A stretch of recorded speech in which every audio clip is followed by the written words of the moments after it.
First off, we've got Tim O'Brien, US Rugby Hall of Fame coach and the head coach at St. Mary's College. Tim, thanks for joining us. Appreciate your time to be on this call. Thanks for having me, Jamie. I was pretty flattered and a bit surprised when I saw the email hit my box. So hopefully I can add a touch of value. I'm sure you will. Jenny Liu, a former Eagle, currently the assistant coach for the women's national team 15s and a referee herself. Jenny, thanks for joining us. Yeah, thanks, Jamie. Happy to be here. I'll be here wearing a couple of different hats and hoping to help meld them together for clarity and for everyone to have a great season. And finally, we've got Angus Gardner, another Australian, who I unapologetically get on the call. Angus, thanks for joining us, a test referee from Australia. How are you? Very good, thank you. Great to be here, everyone. And looking forward to some good discussion and hopefully getting some good clarity around today's presentation. So one of the main reasons we've got another Southern Hemisphere person on the call is because some of the law variations that were adopted by World Rugby were trialled in the Super Rugby AU competition, which Angus was a part of refereeing both last year and this year. They had the trials. Angus did the final of that that competition last year, and then the law trials were used again in the competition this year. By and large, the trials, there's 5 key trials. They've got an underlying player safety element to them, implemented by World Rugby, and we'll talk a little bit about where that's coming from and how that might impact the game tonight. 2 of the variations were trialed in Super Rugby. That's the 50-22 and the goal line dropout. The other 3 are the result of a specialist kind of breakdown review group that World Rugby has working to review the breakdown.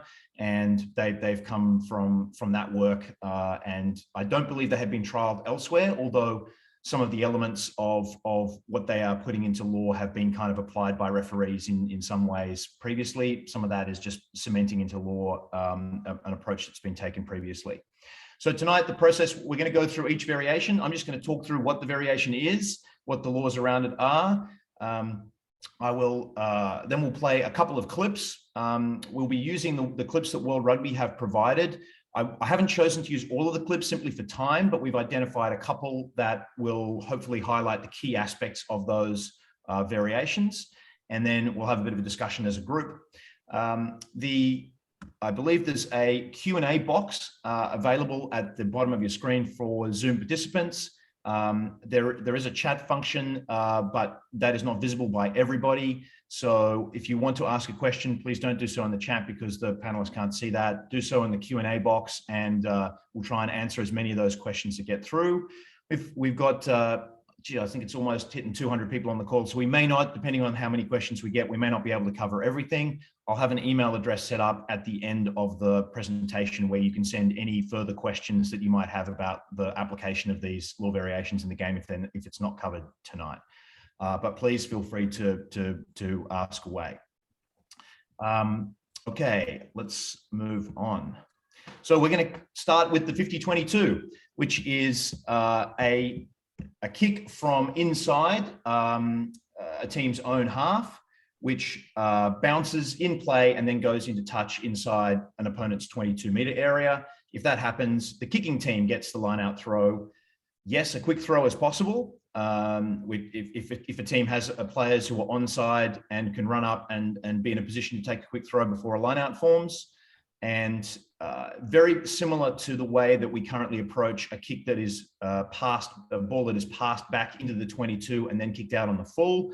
The same will apply for the 50-22. So you can't take the ball back into the 50 and then immediately kick it into the opposition 22. If you bring the ball back, there has to be a tackle, ruck, or maul, or the ball has to be touched by an opponent before you can claim that line out throw beyond. So I'm just going to quickly play the first video. So I'm hoping everyone can see this. I'm just going to play this, and we'll go from there. Olasu towards Pitsaya, has to rush through and pull it in. He looks up, makes good contact, wants touch, is running hard, and he gets it. And it will be a 50-22 big play from Geordie. It was the only option really for Jordan Petaia because the defensive line was up in his face and he's on his side of the halfway and he's kicked it out on the bounce past the 22. You can see, have a quick look up to see who was in front of him. And over the top of Tom Wright, Queensland Reds will get this throw to the line out.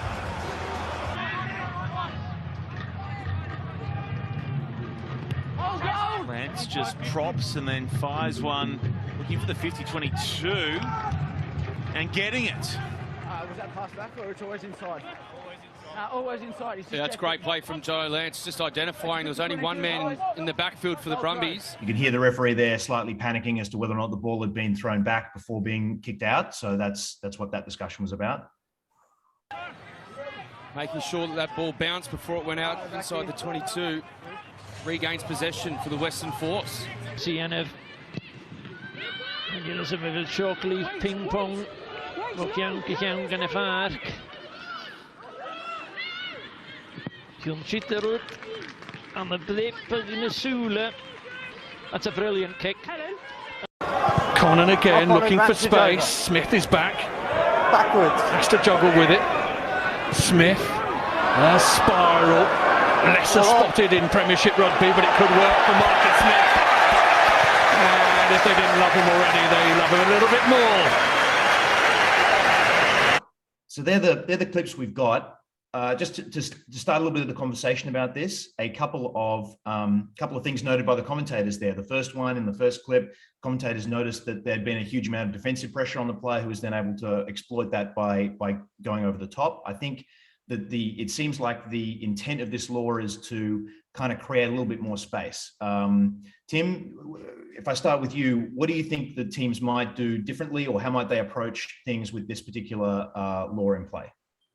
I would say for sure that American athletes, natural-born American athletes, are going to be extremely challenged at this skill set in their game, right? You get kids in Ireland playing quite a few different skill sets than American guys. I think it's going to take a bit of time for us to be able to teach and then have a reward for precise kicking.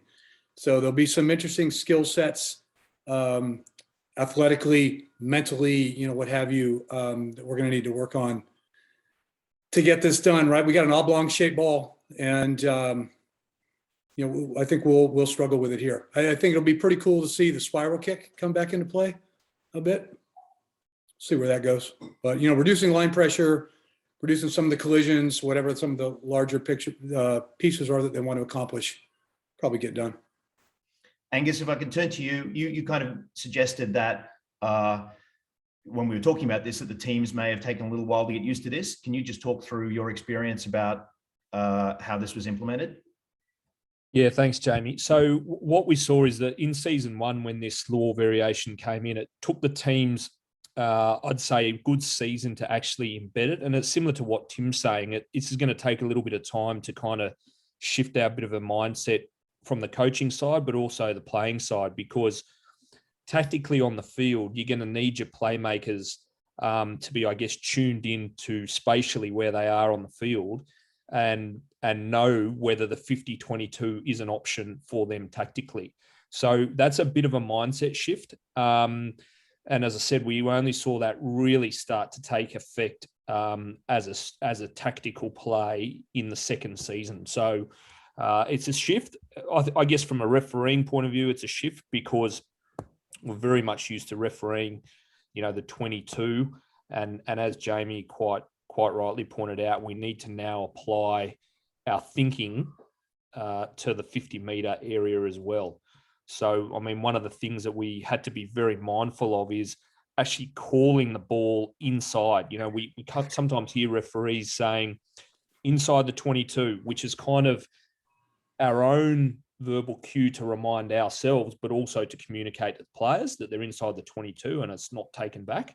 So I think likewise, we need to kind of start getting the same mindset with the 50 metres. Yeah, inside the 50, and then we're communicating to everyone that the option is on. So I think that's very important. And I guess the tricky thing or the challenging thing for refereeing is about where the ruck or tackle takes place, because that's the critical nuance of this law. If the tackle and ruck take place just outside the 50, but yet the ball is passed back in, then the option is not on. Likewise, if the play is playing outside the 50 and then the ball comes back in, we must have a tackle or ruck for then that option to be able to be, to be good to go. So, the ball could get passed back into the 50 and they could pass it back and forth. You could, a bit like sevens, have a lot of ball transition left to right within that 50, and then some seconds later, then have the option for the 50-22. So it's very important. Jenny, what do you think that? We've heard Tim's comments about the player skill set. What are your thoughts about? Is this something that teams could utilize intentionally in a tactical manner to potentially catch opposition teams unaware of an opportunity in the game that maybe they're not aware of? Yeah, I'm actually going to balance Tim out here and be cautiously optimistic, because the American kicking game has been getting better, and because people are working on their skill sets and that kicking accuracy, I think that a lot of teams will have an ability to exploit that. And it does seem like people might be like, oh, well, people are just going to be kicking all over the place. But the actual intent of this law variation is to, like Tim mentioned, like reduce line speed in that frontline defense. It actually creates space in that frontline defense, because of that advantage in tactical and territory, teams are going to be forced to drop back their back three players and be able to monitor that space. So it might create some space for more ball in hand attack.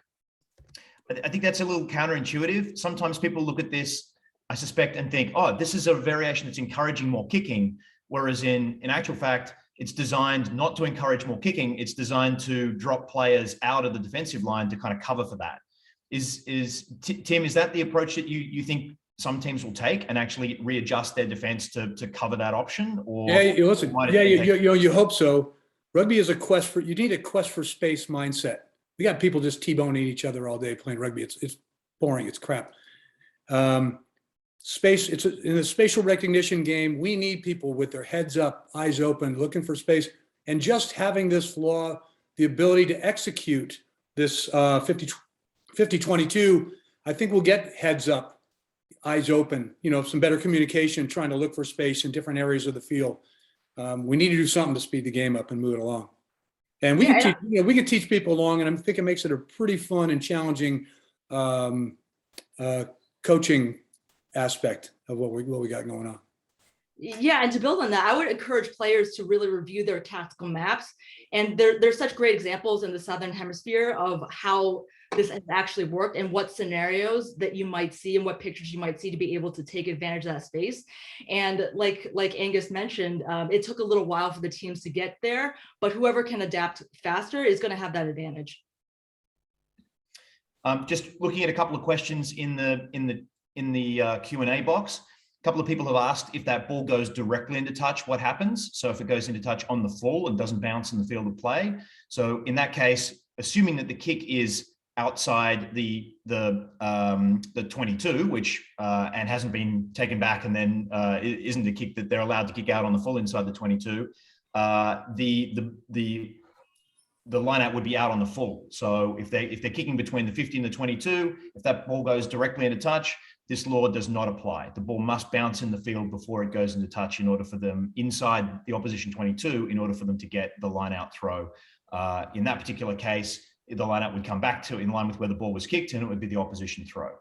Similarly, there's a question here, who is getting the throw? So the throw goes to the kicking team. So if the ball is kicked inside the 50-meter line, crosses the line inside the 22, then that is now the throw of the team that kicked the ball, the attacking team in that particular case. I think we've also had a couple of questions about whether this would apply in sevens, and I believe the answer to this is yes, it will be apply in sevens as well. the question, if the ball is taken back and no tackle was made, so if the ball is taken back and then kicked into touch in the 22, then that would be a line out as normal. So it would still be a line out with the ball crossed the line, but it would be the defending team's throw. Jamie, let me ask you a quick question. How do you see a quick line out going down? That is a great one for Angus. Go for it, Angus. Oh, sorry, Angus. Do we think? No, I'm gonna. No, go ahead. As much as possible. We see this similarly with a kick that goes out on the full, right? A team can rush up and if it's their throw, they can take the ball quickly. Gus, would you agree with that? Yeah, look, I would. I think if you've got some speedsters on the wing, Tim, that can get to where that ball is being kicked for that quick restart, then wow, what a great tactical option. Not only have you got the 50-22, you've now got a winger who's good to go for a quick line out, and wow, I mean the pressure that you could put a team under would be phenomenal. It might be the only thing that wing is good for. Well, there you go, a new specialist role for your winger. There you go, man. Test that one out. This the law variation does make clear that this doesn't apply off kickoffs and from penalty kicks and things like that. Obviously, a penalty kick, if you got it, or a free kick. Well, if it's a penalty kick, you're going to get the throw anyway. If it's a free kick, you wouldn't. So it doesn't apply in those instances. It is also going to apply at all levels of the game. All right. Unless there's anything. There's a question here. Maybe I'll throw this one to you, Tim. Do you think this will actually lessen the ping pong style kicking competition by greatly increasing the risk associated with losing the kicking game, resulting in losing possession? So is this likely to lessen those ping pong back and forth? Yeah, I don't know. I mean, at our level, at the college level, I don't think so. There'll be some Cowboys out there thinking they're going to take advantage of this with their kicking and kick chase lines. I don't know. As a jump ball. Fair enough. And yes, this variation is coming into play for as of any game of 15s that is being played from now on, and any game of 7s, I believe, after there's a couple of competitions have got some exemptions, but other than that, most 7s competitions after the national championships, which are on next weekend.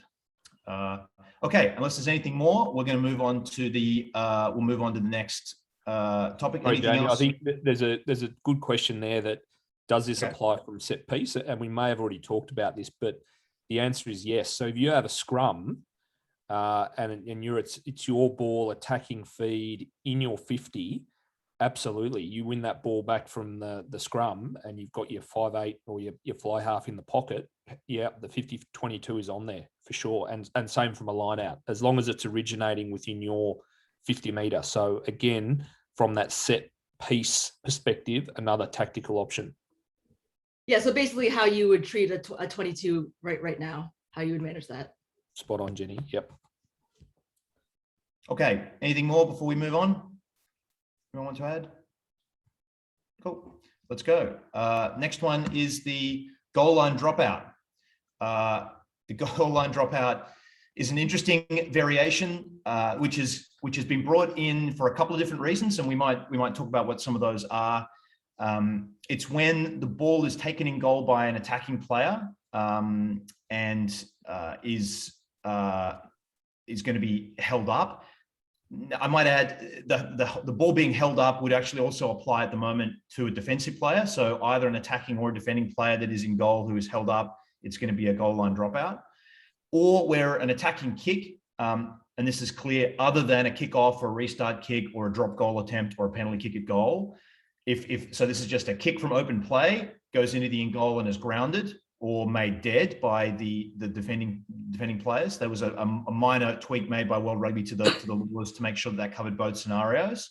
So that includes if a defending player's in the in goal and kicks it dead or grounds it or picks it up and runs it dead, it's all the same. That would result in a goal line dropout. Also, if an attacking player knocks on inside the opponent's in goal. The goal line dropout taken from the center or usually taken from the center of the goal line, and the ball's got to go past what's called now the sanction line in law, which is 5 meters. So, and the defense has to be beyond the 5 meter line. So before we move on a bit more about this, the natural question is to say, well, what actually scenarios are out there that are still going to be 22-meter dropouts? So I think it's important that we cover those. So an unsuccessful penalty kick at goal or an attempted drop goal, if one of those are kicked so they go all the way dead, or it goes into the in goal and then is made dead, that will still be a 22-meter dropout. Similarly, if a kick in general play is kicked, but it goes all the way dead on its own, now in that case, the team would have an option of a scrum back where the ball was kicked or the 22, but they can opt for a 22 in that particular case. Similarly, if the ball is put into the in goal by an attacking player and it's made dead. So this is if it's not from a kick. So a scenario might be a charge down perhaps. So if the defending team kicks the ball out, it's charged down by the attack. So it's gone into the in goal off their hands and is made dead. That would still be a 22-meter dropout. Perhaps also if a team takes it into the in goal and the ball is ripped off them so that it's not a knock on and then made dead. If we're going into like, the low percentage scenarios here, that would be another instance that would be a 22. Or if you've got a kickoff or restart that goes into the in goal and the defender kind of, stuffs around with it first and doesn't immediately dot it down. If they immediately dot it down, they've got the choice of the scrum or the re-kick. Other than that, it would be a 22. So what about a falcon? What about a falcon, Jamie? I throw the ball and it hits me in the head and then goes into in goal. There you go. Are you the attack or the defense here? I think I'm the attack. So the number 9 throws it to his 5'8", hits him in the head, then goes into in the in goal. You know what? You've picked on a scenario that is actually not covered in law. Because in fact, the laws as it stand don't cover the ball being taken into in goal by the attacking team and then made dead by the defending team. We have, however, checked with World Rugby and they are aware of this fact and they told us what the actual answer would be, which is a 22. So that would be a 22. So it's a similar kind of the way we've always approached this. If the ball's put in by the attack and is made dead in those scenarios that aren't explicitly a goal line dropout, it's still going to be a 22. This is a bit of a pain, partly because of all of the complicated nature, because we've now I can't believe we've just spent a bunch of time talking about what would be a 22 and what would be a goal line dropout.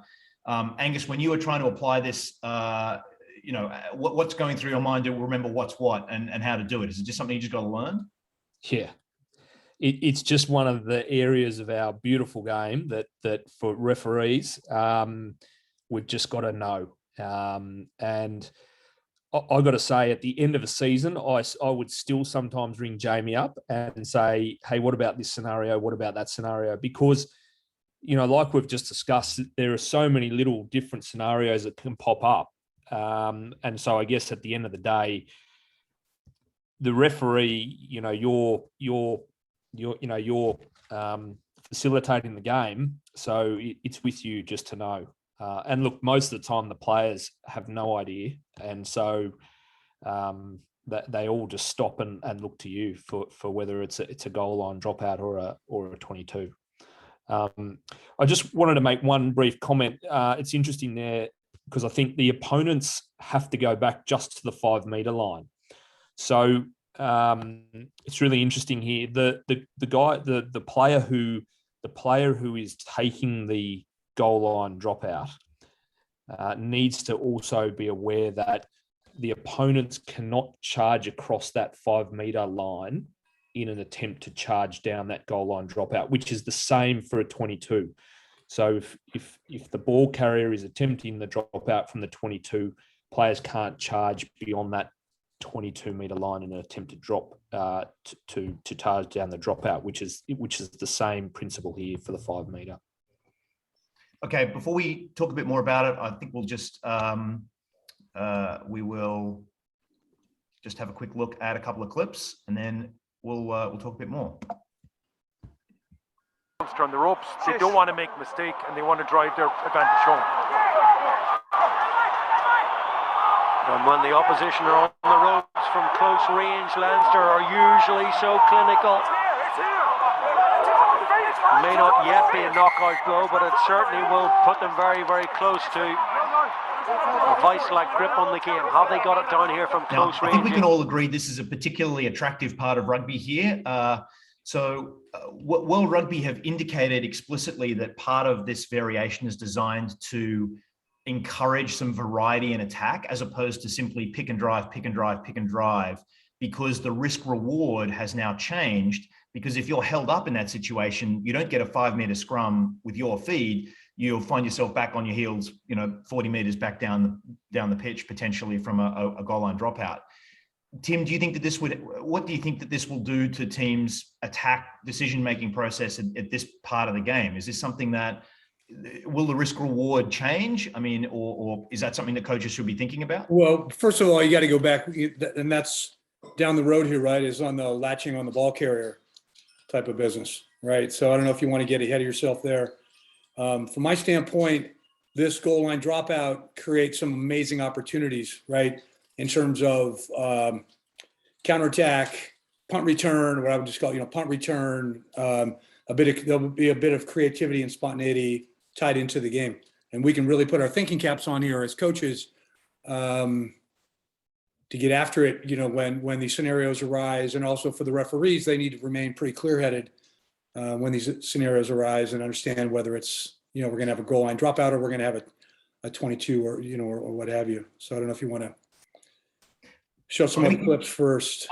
I'm going to show another clip that shows exactly what you talk about in terms of the ingenuity or the teams taking an opportunity to do that. This in particular, though, is kind of, I think World Rugby want to decrease the decision making of teams to just pummel this forward for that reason. And probably reducing. Ball is clearly held up over the line. Goal line dropout. No, so they haven't managed to get it done. I think it was Michael. Action. I think the referee maybe got that one right. Goal line dropout taking place. So Henshaw again. Now Monga with the kick. Kicks long. And this one's rolling and rolling and rolling, and it's going to be forced. It'll be a goal line dropout. Goal line dropout. Oh, good kick from Monga. He's certain he knew that he was playing for a goal line. That's a different scenario. That's not a ball held up. That's a ball kicked into the in goal by the attacking team or the team in possession, and then grounded in the in goal.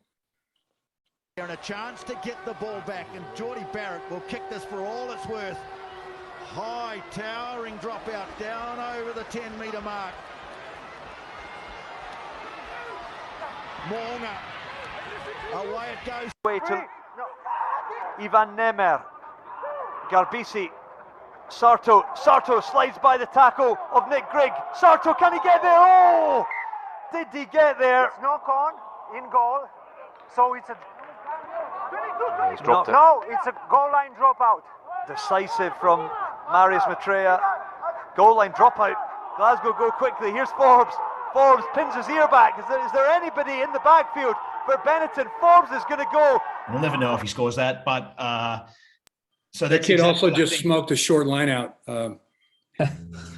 Yeah, so that's exactly what Tim was talking about in terms of an opportunity there for teams to play with a little bit of ingenuity.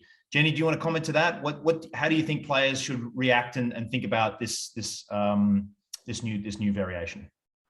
Yeah, I think Tim's absolutely right, and it's intended to create a more dynamic game and not just go to that kind of like slow slogging and also like pick and goes, but also preventing a million scrum resets, which slows the game down and isn't really fun for anybody. So, and it'll be interesting to see how teams may shift their tactics in terms of how they use the pick and go. Is the pick and go more of a space creator versus a scoring tactic?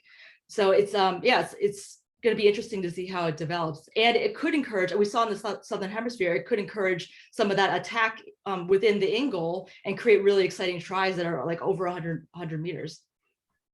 There are a couple of clips on World Rugby's website that we haven't shown tonight that show teams choosing, because knowing that if they ground the ball, they're getting a goal line dropout, they're choosing instead to attack from the in goal in an unexpected fashion. And yeah, there's some great results from that. One thing here, Jamie, is you're going to have possibly some significant skill, some skill challenges here. Barrett just popped a 60-meter dropout, right? Layup. Okay. How many guys were we're dealing with on a daily, weekly basis, bang one of those out. You know, cold, rainy, windy, long grass on the field, drop out in your in goal. Like, that's a tough day. You know, that's a tough day. So there'll be a lot of interesting challenges out there. We've now covered 2 variations that involve kicking. So from a coaching perspective, is that something where teams are going to, you know, spend more time developing that particular skill? I think you'd have to. You'd be foolish not to. You know, across the board, you're going to have to just revisit, you know, how you allocate your time during the week, right? And to those particular players, right? You're not going to have your tight head.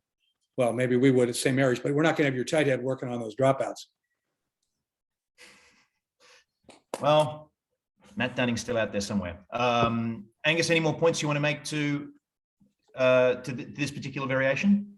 No, I think we've covered them all there, Jamie. And I really like Jenny's point about the scrum resets. I mean, you know, we're kind of getting out of that kind of area where we can get really bogged down sometimes in games where we get held up and then it's a scrum and then we have scrum resets, and this just gets the game going again. We get the flow back, and as Tim said, if we can develop good kickers and kick, you know, for good territory, then we can get space back in the game, which is what we want, because that opens the game up. Just checking there's a couple of questions here asking about whether the dropout can be taken anywhere along that line, like the 22. Yes. I believe the answer to that is yes. So it doesn't have to be between the sticks. Similarly, all of the laws that apply to the 22, so you can't kick it out on the full, got to be behind the kicker, got to cross the line, they all now also apply. So except for the goal line dropout, it's that 5 meter line that you were referring to earlier. So no, you can't kick a goal line dropout out on the full. The options then would come back to, I believe it'd be a re-kick, or you could have a scrum on the center of the 5 meter line. So that would be, you know, that's a very dangerous option to kick a goal line dropout out on the full. I do have a question for Angus. Angus, did you see that teams were treating it much like a restart in terms of contesting? And from a player safety perspective, did you see more aerial collisions, or were they just huffing it down the field most of the time?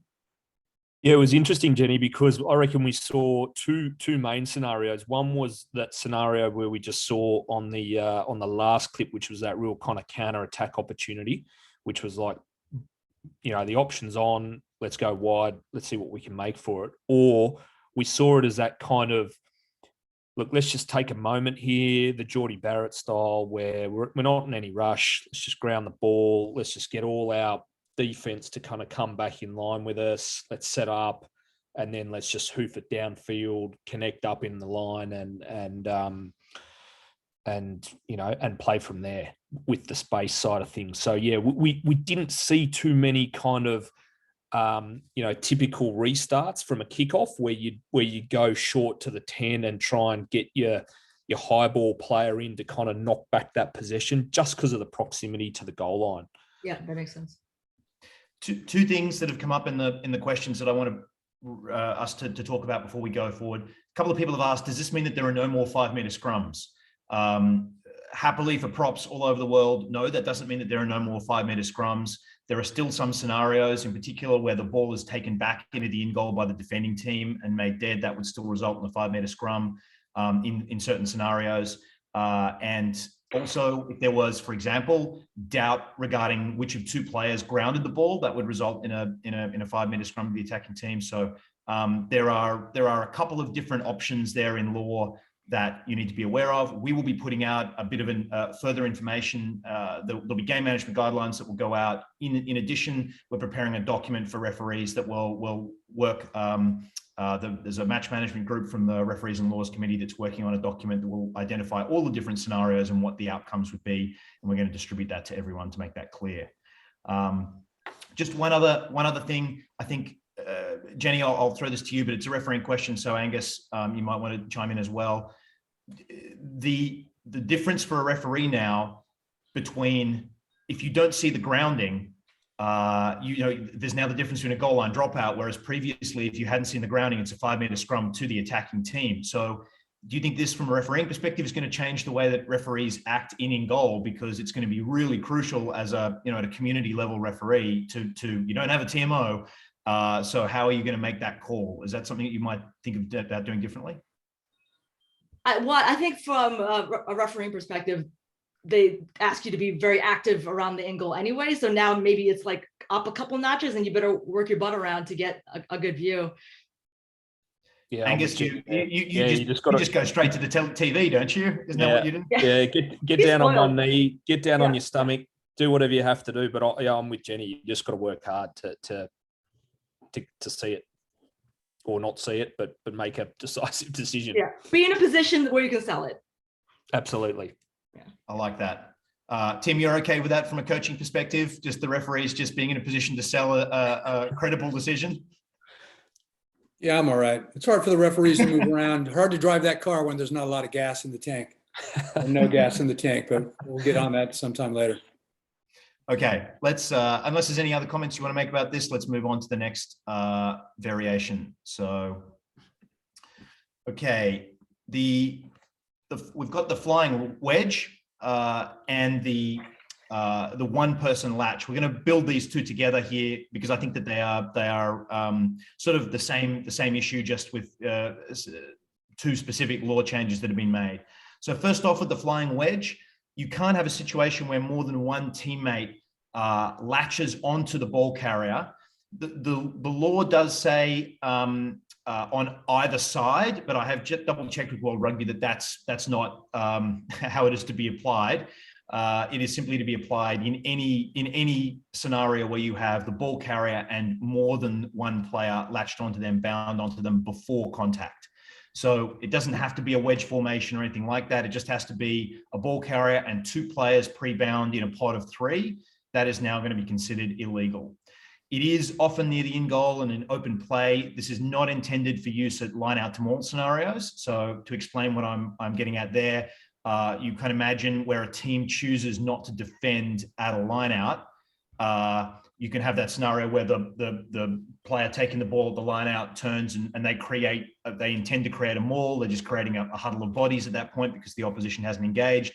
We're not going to call that a flying wedge at that particular point. There's a whole range of laws that apply to the scenario of what to do when a team does not contest a line out, and we're not going to go into all of those in this call.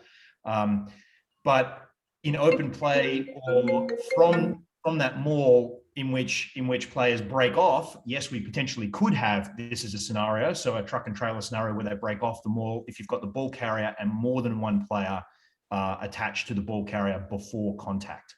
So I've said that this will be in the GMG to make that clear, and we will be doing that. But yes, World Rugby's confirmed that it's any form of three players. So I'm just going to show quickly here a short video about this.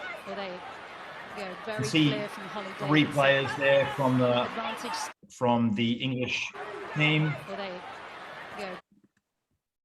So with the ball carrier and two bound on, so that would be now illegal. Clear from Holly Davidson. The advantage still continues for England.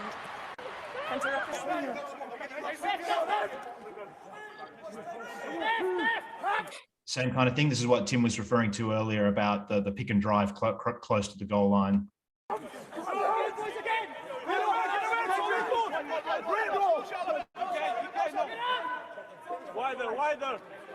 So you can see, Tim, this pod thing is clearly a tactical thing that this team is doing here. So your point earlier about reducing the pick and drive, is this yet another thing to kind of discourage this pick and drive aspect in the game? What are your thoughts around that? I think so, 100%. Yeah.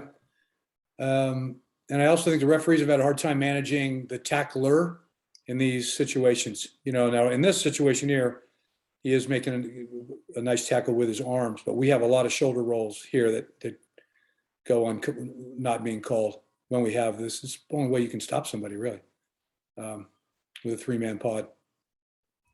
Pretty tough, right? If you can't get your pads under their pads, you got some technical problems. Yeah, but yeah, it'll reduce the collisions and a lot of things. They're definitely going to change how guys are trying to get after it. You know, around in the slow ball, around in the inside the 5, 10, whatever.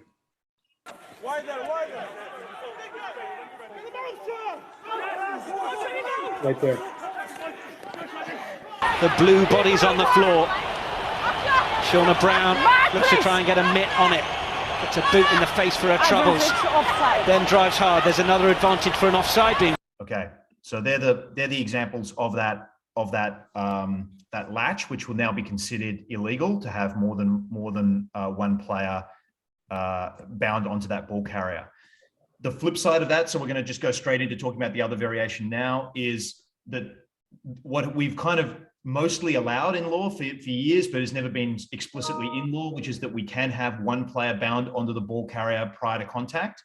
So this player can latch on, physically bind onto that person, the ball carrier, before contact with the opposition. However, that player really has to be conscious of all the requirements of at the tackle as to what they have to do. So get back to their feet, reload, they can't deny the contest, and in particular, as that in that dynamic situation, the latcher can't get in front of the ball carrier. So I'll play a couple of clips here, and then we'll open up for more discussion. I think the first clip is the player getting in front of the ball carrier. Now, can the Japanese get their try? That's a try. Yes, they can. So in this scenario, you've got, so see we have 21 here join 20, but gets in front of the ball carrier. So that would be an obstruction in that case. So that would not be legal. And it looks like who's kind of misses the initial tackle, and they have all the momentum there. Dan Bigger there, he's trying to saving tackle as well. Use it. Slip around the corner by France. Use it. So World Rugby's identified this scenario.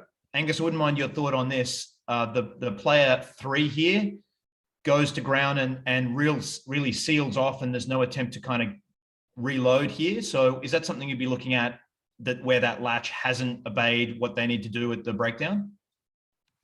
Yeah, look, I really like this change, because I think that for a long time we've given the latcher a lot of latitude, and we've said, oh, they're kind of part of the ball carrier, and so we're going to give them a bit more, leniency, and if they load up. Whereas I like the fact that World Rugby have now come up and said, look, if you're a latcher and you go off your feet with the ball carrier, then you're liable to penalty if you seal off that contest. And I think it's going to clean the game up, particularly around that goal line where we get the pick and go and we get that latcher. And, we often as referees, even proactively say, to the latcher as they're setting up, stay on your feet, make sure you arrive up, or reload. And now if they latch and seal off that contest, it's they're liable to penalty. And I think that once players and coaches and the game starts to kind of bed this in, we're going to see a good change of behaviour, and it's going to clear that game up around the goal line, which I think is great. There's a couple of questions that are coming through. I'm just going to play the last clip here, and then we'll take some of those. Last season, albeit a curtailed domestic campaign. With a single. So I think this is to Angus's point. This player straight to ground, this latch player. So while the latch is legal, this player's actions here to deny this contest of the player clearly over the top of the ball is not going to be legal. Yeah, the jackler just has no opportunity to contest for that ball.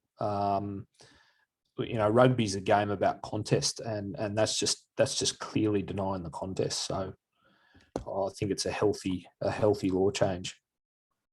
Jenny, can we talk a little bit about how the maul then forms from a refereeing point of view?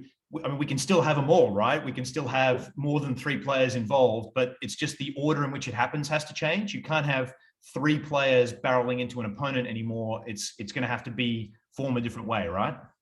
Yeah, from a player safety perspective, it's really clear to see that was the intent of it's twofold, right? It's to make a more dynamic game by discouraging the pick and go game, and also from a player safety perspective, it's always going to be 3 like with that flying wedge, a 3 versus 1 or 3 versus 2, based on how the defense is is lined up, they're never going to be latched up against each other unless like the scrum half jumps on someone's back, which is like why. But that weight disadvantage and being able to reduce those numbers of collisions. Okay, a couple of little bits of rugby jargon we should make clear to people. Angus, reload. What does that actually mean? Well, what we have previously asked that player to do is, if they do go off their feet with the ball carrier, is get back to their feet over that contest straight away. So reloading refers to kind of reloading up onto your feet or up into a position where you're supporting your body weight. So that's what we mean by reloading. Question here about bridging on the ball carrier. So, I mean, bridging has always been a hot topic about what is legal and what isn't legal. The approach most people have always taken is, as long as the person arriving at the breakdown maintains their body weight on their own feet, that is fine.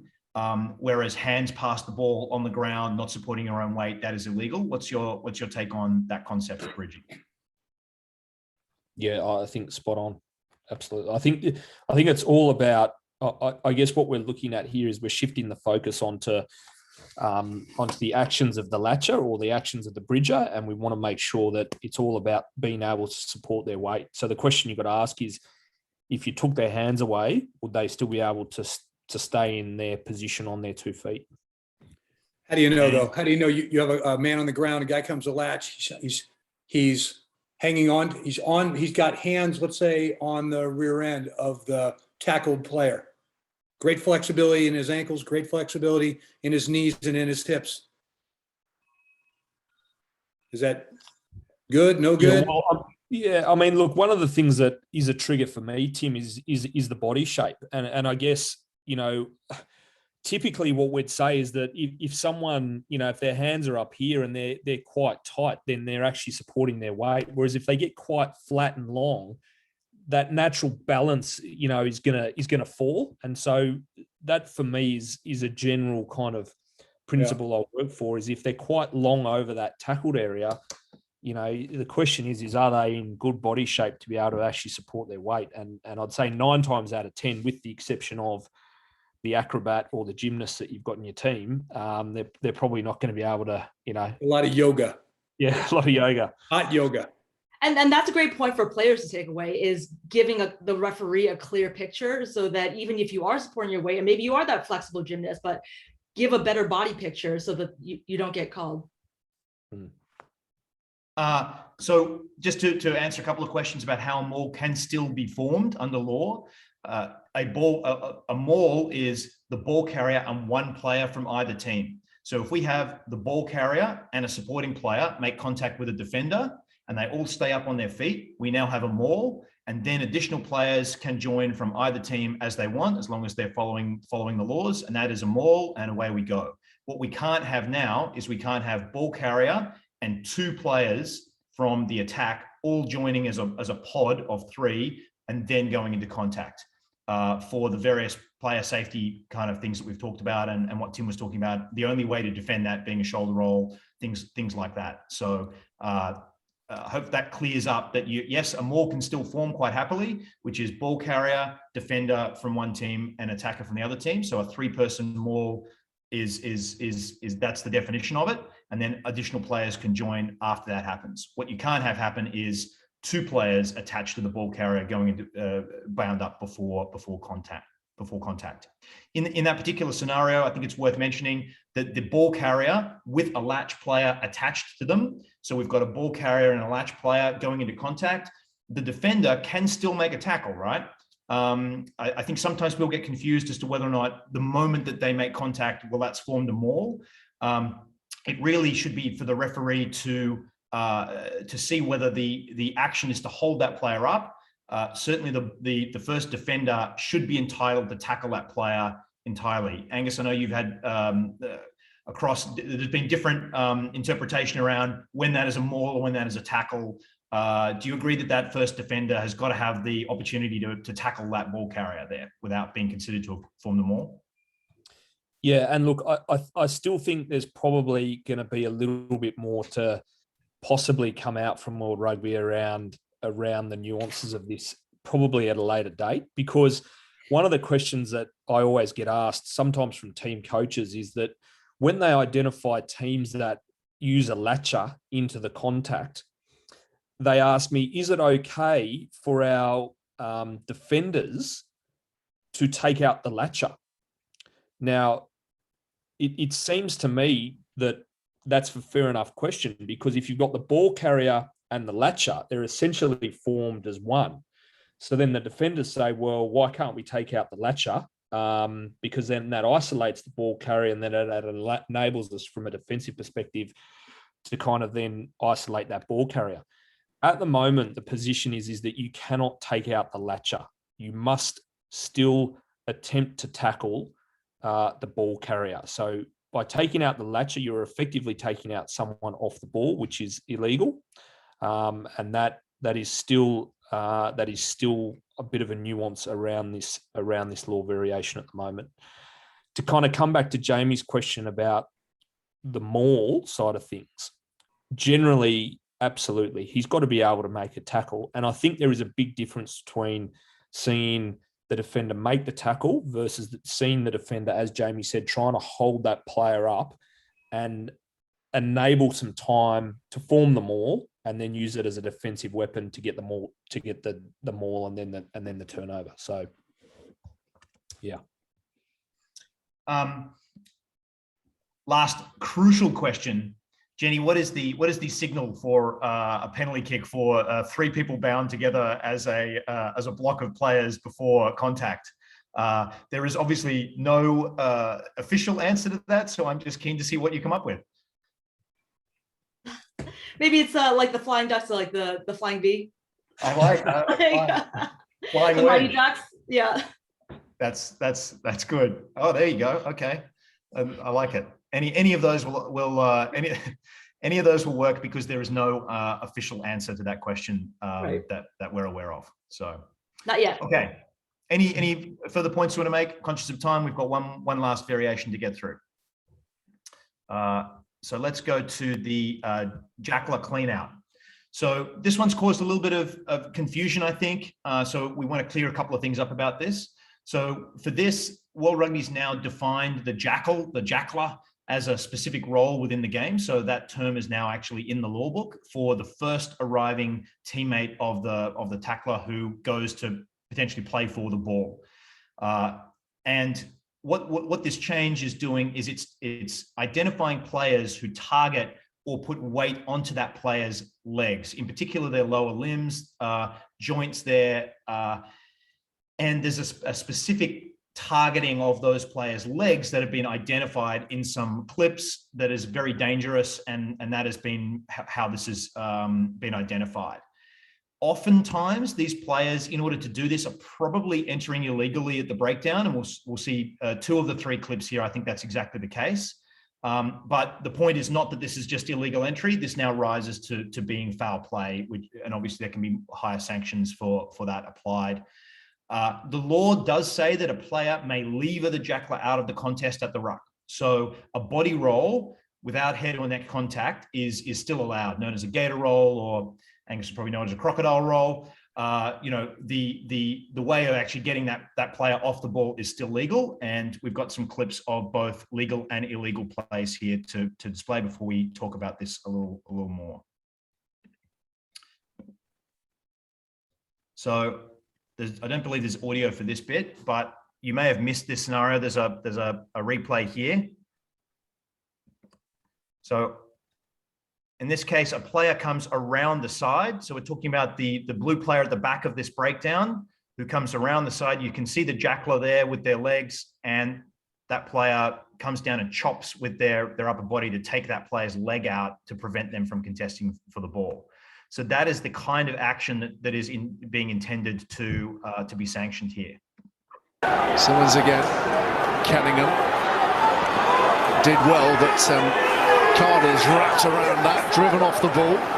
So in this case, we've got the Jackler there, that's 19, and we've got an arriving player. This is through the gate, so this player is fine to contest for this ball here, but their action is to go around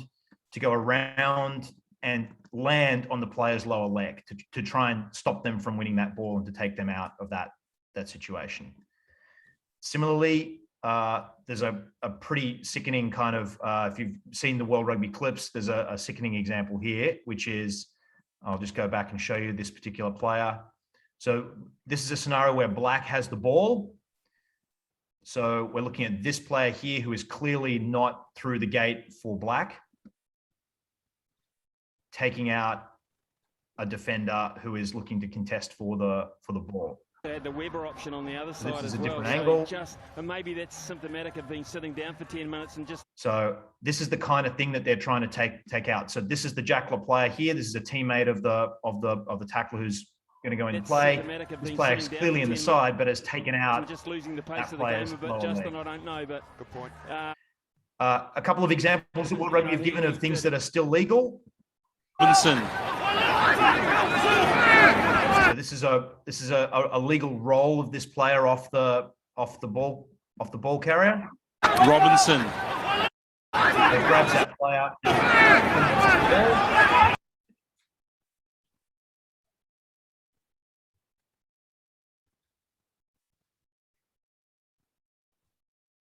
It's going to be that kind of action, that croc roll thing. World Rugby's fine with. So that levering of the player using their upper body up and over is still legal. What isn't legal is targeting that player's legs.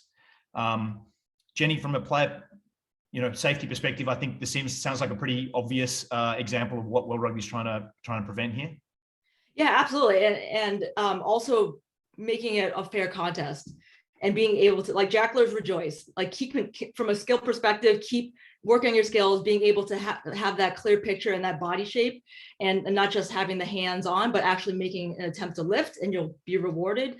And then for the clean out folks, being able to continue to work on your technical, like, body roll or data roll, as we usually call it, and not moving folks by the head, which obviously is illegal, but continue to work on those skills, and that would make for more dynamic contest with the breakdown. Tim, what are your thoughts about this change? Is this, I mean, no coach would ever coach anyone to target that player, or do something like this. So is this more a skill thing? Is it an accuracy thing? What do you think? It's skill, it's accuracy, it's awareness. But for a lot of these we have a lot of side entries. Look at the Rassi video, right? I mean, that's brought up so many fantastic points, and hopefully a lot of significant number of thought bubbles here for all of us. We miss these guys coming into cleanouts they're coming in from improper angles. We're allowing it to happen. Now it heightens this awareness. I mean, to bang a guy from the side, he's not coming in through the gate, right? You just jam a guy. We haven't enforced it enough, which is why I think we're all at multiple different levels here, people on the call, but we haven't enforced it enough, which is why now we've raised our hands, and the governing body has, and said, no more. I think it'll be really interesting to see. I will say, from the level where I am, if I have a coaching checklist, trying to come in and poach balls in the tackle is not high on the checklist.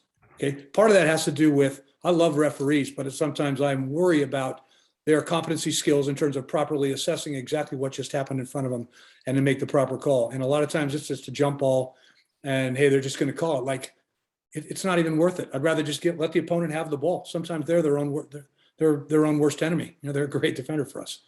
So in terms of breaking the glass, I'm a little interested in how that goes. But with the body sack, with different techniques that we'll employ.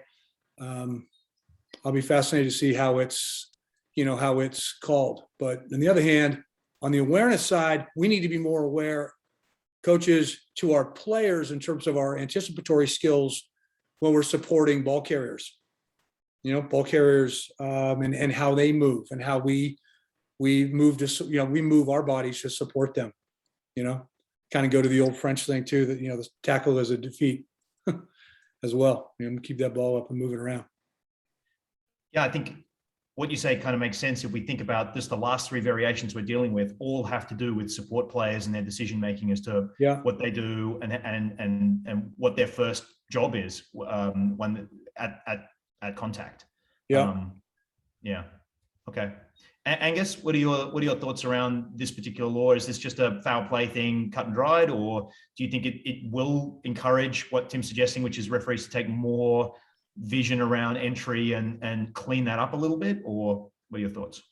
Yeah, look, I think this is probably the next iteration of where the breakdown has kind of evolved to. And, you know, I think back to 2 or 3 years ago where side entry for referees was really not even on the radar to a certain extent, you know, at all. So, Tim, I kind of get your point, mate. I just think that for a lot of referees, even at the international level, you know, we go back 3 or 4 years, it just wasn't, it's not that it wasn't a priority for us, but we just weren't seeing it enough. And you're right, the teams were getting away with a lot of side entry. And I think what the breakdown focus has been over the last 2 seasons has been around bringing that awareness to a greater degree towards side entry. So I think this is just another iteration towards this of side entry being something that as referees, it's a top priority. We need to get it when it denies the contest. And also now understanding that it's a safety issue for players. Yeah. Like if you look at that clip where the Crusaders player gets his knee almost, you know, split in half, you know, as a referee, if you see that now, that's not a penalty. Like that's a yellow card. And if it's severe enough, that could be a red card. If you see the intent of that player going to break someone's leg from the side, that is red card threshold. So, you know, I think it's again bringing our focus and our, you know, level of awareness to a greater degree around that. Yep. I mean, on the awareness side, we have teams, you see it, they coach it, you know, they're coming in from the side and they're not rolling away, improperly rolling away. You know, they're jamming you, and can be pretty frustrating. But certainly with awareness now, I think we'll see much less of all this stuff. Jenny, there's a question here I might throw to you. The legality of still lifting a leg in that contest, do you still see that that's still legal as opposed to putting weight on that player's lower limbs? Can we still engage that player and kind of lift them up by taking a leg? As long as their leg isn't above their hips, I think that's where the threshold is. But like hooking a leg to put them off balance so that you have a little bit more of a force advantage, I think is still on the table as long as you're coming through the gate. And to Tim and Angus's point, the severity of the sanctions is going to help clean up that area. Yeah, I agree with all of that. Just checking through some last questions here. That what you just described there, someone's asked about whether or not that, you know, that could be a leverage point for a smaller player versus a larger player to actually get them off balance, to be able to shift that individual. I think that we all agree that is still, that's still on the cards, right? That's not what is being described here by World Rugby. And so we don't want people to go, you know, too far in the opposite direction also in sanctioning these kind of things. We still need a contest at the breakdown, and players have still got to be able to clear out attacking players who are contesting for the ball. We just need to do it safely. Is that fair to say? Yeah, agree with that. There's a question here about, can the gator roll include the player doing it, leaving their feet? So that's an interesting scenario, but I would think that the answer to that would be no, in the sense that if that player is losing control of themselves so much that they're ending up going off their feet, certainly if they did do that, there'd be an expectation to roll away. Is there anyone got a comment on that? Look, Tim and Jenny probably comment a little bit more, but I think part of the technique with the gator roll is that once you've safely, I suppose, connected on top of the jackler, the player who's conducting the gator roll then uses their body weight, so they have to go off their feet to kind of then roll that player. And so I don't know if the question's a little bit related to that, but probably Jenny and Tim could talk about the actual technicality of once that player grasps to then gator roll, you do have to then use your body weight to create that. Am I right there? Fork. Yeah. Yeah, absolutely. I think it's hard for me to imagine a gator roll where the tackler doesn't leave their feet, but then that looks like a suplex to me, which seems illegal. So I think you're right on that, Angus. Yeah, I'm trying. Yeah, I know. I think you're right. I think what I'm trying to picture is that person being kind of thrown as opposed to you using your body and rolling them over the top of you, right? So that both players end up off their feet. Yeah, I think probably the direction of the roll. Like if you're collapsing the ruck and you're rolling them into the ruck, then that's probably, but that's probably a penalty. But if you're using your body weight to roll them to the side, then I think that's okay in my interpretation. And that's the difference between collapsing a ruck and clearing this player out and rolling them off the contest. We happy with that? Yeah, I think the word there is the roll versus a throw. A roll is a lot safer than a throw, so we want to be encouraging the roll. Tim? 100%. No, I would just say to kind of Jenny's point, one piece was as guys are coming into the battle in the contact area, most of our players are not at this point here where they're determining as they're approaching the situation, which is bang, bang, am I going to go left shoulder, right shoulder? 9 times out of 10, they're going to go dominant shoulder, drive the shoulder in, get with all the specifics to execute the move and take him down. I've rarely seen a throw. You gotta be pretty special to do a throw, but it's a quick move, and I think guys are good with dominant shoulder, and that could cause its own set of problems in the contact area. Okay, just conscious of time. They are the variations that we had to deal with. I do want to encourage people that there have been a bunch of questions that have been submitted. Most of them we've been able to touch on as we go through in the conversation. There are a couple that haven't been, which, for time reasons or because they would take us slightly off topic or need a little bit more nuance than we can provide in this amount of time. If you've got questions or comments, you can contact either myself or the match management committee, which deals with all of the law issues. They're part of the referees and laws committee. That's their email address there, laws@usa.rugby. If you send an email to that with your question, you'll get a response or an answer, because we want to make sure that everyone's going into these games under a new set of laws, knowing exactly what is what. And if we didn't get to your question tonight, I apologize for that. Send an email and we'll get your specific issue dealt with. So laws@usa.rugby. Okay, we're going to wrap it up. My thanks to all three of you for taking time out and contributing to this conversation about the laws and how we should approach things. Just if you've got any final comments or thoughts about how this is going to play itself out, would be great. Go for it now. Angus, thank you very much. Any final thoughts before we log off? Look, great to be here. Thanks for all the really good questions and the engagement. I really enjoyed being on the panel, and I think this is a real positive for the game. Is where I'd kind of leave it. I think for refereeing point of view and for playing and coaching and spectating and the entertainment product, I think it's great. Jenny, any final thoughts before we finish? Yeah, thanks. This was awesome. I'm glad that we're able to engage with the community and be able to provide that clarity. And for the players, I would say just have a think on it. Think about how you'd want to take advantage of these law variations, because whoever gets there first is going to have that advantage. And take a look at some of Angus's games and some great examples. Awesome. Tim, final thoughts?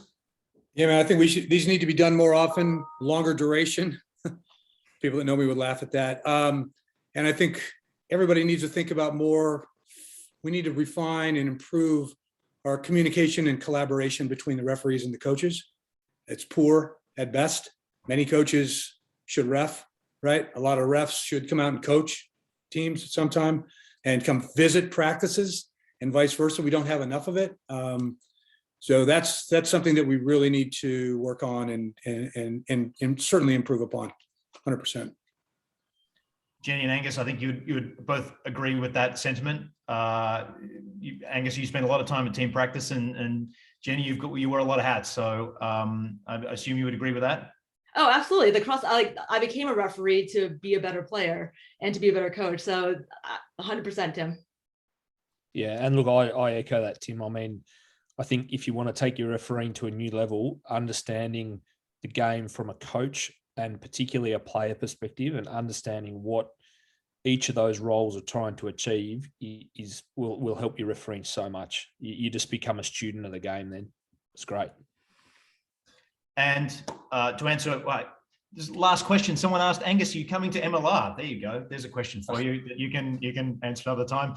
I think just to let everyone know that this session will be has been recorded, and we will put it up and make it available on YouTube and send that link out to all coaches and all referees across the states, so that everyone can distribute that to their players if need be, or through their referee societies or through their clubs, so that this conversation can be heard by as many people as possible. And with that, all closed. Thank you all three very much for your time tonight. Appreciate it. Thanks to everyone who logged on and asked a question. And have a great season of rugby. Thank you. Good luck, Thanks everyone. for putting it together, Jamie. Yeah, cheers, Jamie. Good stuff. Thanks.